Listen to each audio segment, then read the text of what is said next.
அவரை நோக்கி, நல்ல போதவரே, நித்திய ஜீவனை அடைவதற்கு நான் எந்த நன்மையை செய்ய வேண்டும் என்று கேட்டான். அதற்கு அவர், நீ என்னை நல்லவன் என்று சொல்வானே, தேவன் ஒருவர் தவிர நல்லவன் ஒருவனும் இல்லையே. நீ ஜீவனில் பிரவேசிக்க விரும்பினால் கற்பனைகளை கைக்கொள் என்றான்.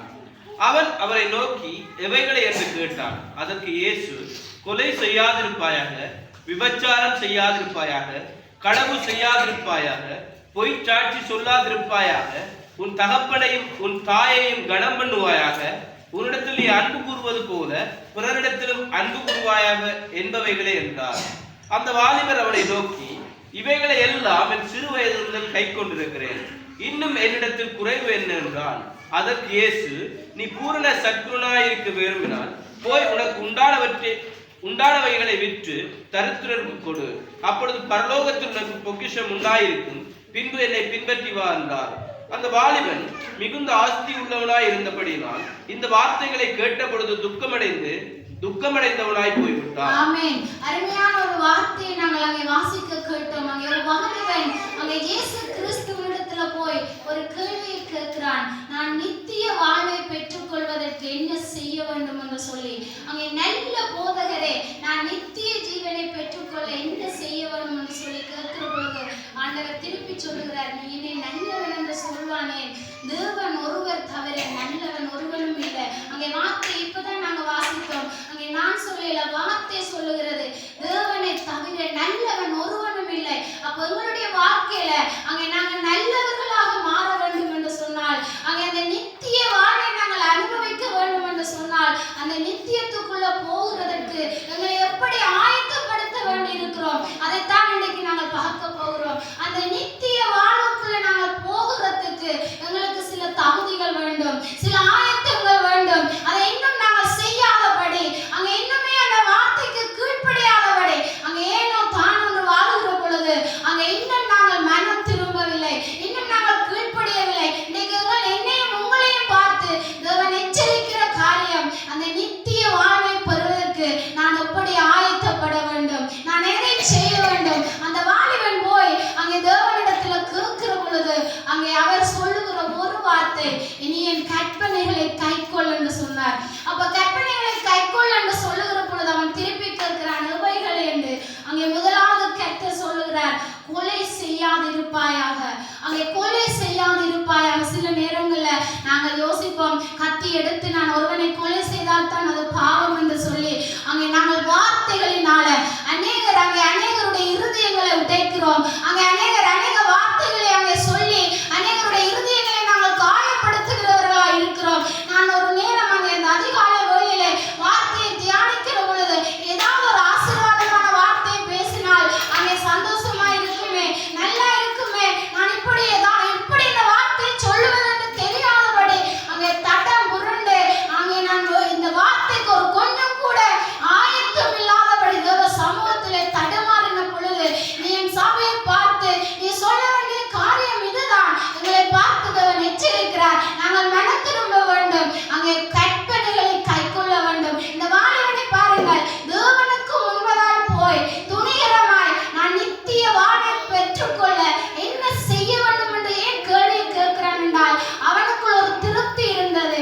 நான் சரியாய் வாழுகிறேன், நான் சரியான வாழ்க்கை வாழுகிறேன், கற்பனைகளை கை கொள்ளுகிறேன் என்ற அவனுக்குள் ஒரு திருப்தி இருந்ததால்தான் ஒரு தெய்வத்துக்கு முன்னால போய் நின்று அவன் துணிகரமாய் அந்த கேள்வியை கேட்கிற பொழுது அவர் ஒன்றொன்றா சொல்லிக் கொண்டு வர, கொலை செய்யாத, களவு செய்யாத, விபச்சாரம் செய்யாத, உன் தாயை உன் தகப்பனை கனம் பண்ணு, அங்கே மற்ற இச்சிக்காத, அங்கே என்ன சொல்ற, பொய்ச்சாட்சி சொல்லாத, அப்படி ஒவ்வொரு காரியங்களையும் அங்கே தேவன் சொல்லிக் கொண்டு வருகிற பொழுது உன்னை போல நீ உன் அயலான நேசி, ஒவ்வொரு காரியங்களையும் ஒவ்வொரு கற்பனைகளையும் அங்கே சொல்லிக்கொண்டு அங்கே 6 விதமான காரியங்களை தேவன் அங்கே சொல்லுகிறார், கற்பனைகளை சொல்லுகிறார். அங்கே என்ன சொல்றாருன்னா, கொலை செய்யாத, விபச்சாரம் செய்யாத, களவு செய்யாத, பொய்ச்சாட்சி சொல்லாத, உன் தகப்பனை உன் தாயை கனம் பண்ணு என்று சொல்லி அப்ப அவன் துணிகரமாய் சொல்லுகிறான்.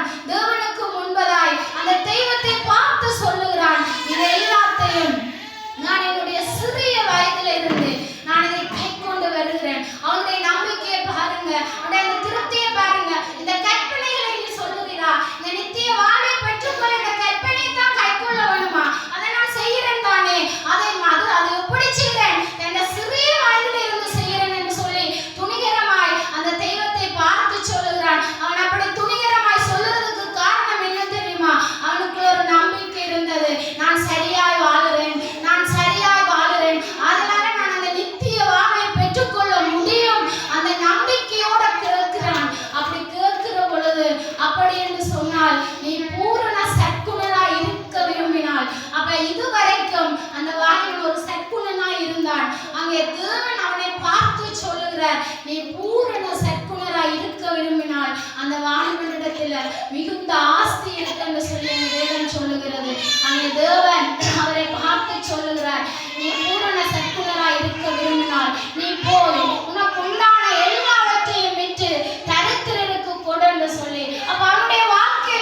விபச்சாரம் செய்யல.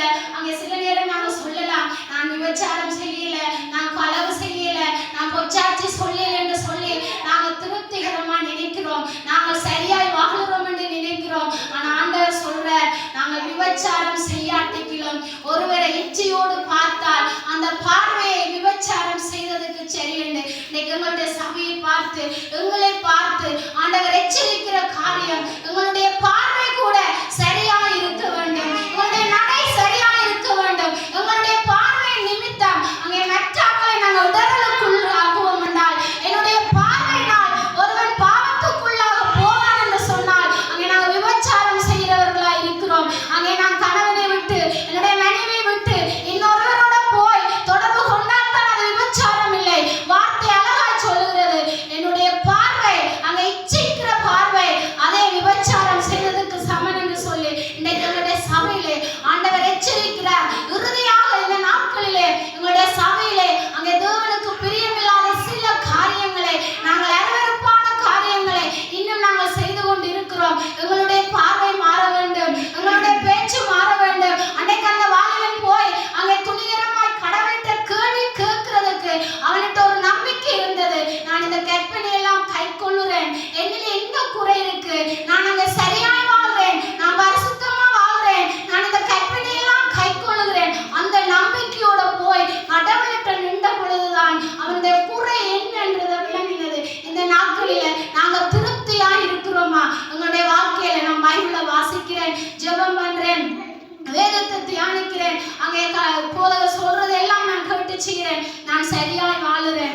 நான் சரியாய் இருக்கிறேன் என்று சொல்லி நீங்க யாராவது நினைப்பீர்கள். ஆனால் இன்றைக்கு ஆண்டவரை பார்த்து நீங்க கேட்க வேண்டிய கேள்வி, நான் இன்னும் என்ன குறை என்னிடத்துல இருக்கிறது, நான் மனம் திரும்ப வேண்டிய காரியம் என்ன என்று எப்பயாவது நாங்க இந்த வேதத்தை எடுத்து, ஏசப்பா நான் உங்களுக்கு பிரியமில்லாத ஏதாவது காரியத்தை இன்னும் நான் செய்து கொண்டு இருப்பேனே, ஆனால் அதை எனக்கு வெளிப்படுத்துங்க ஆண்டவரே, இன்னும் என்னிடத்துல என்ன குறை இருக்குன்னு நாங்க எப்பயாவது கேட்டு இருக்கிறோமா? இன்னைக்கு ஆண்டவர் எங்களை பார்த்து சொல்லுற காரியம், இன்னும் எங்களிடத்துல குறை இருக்கு.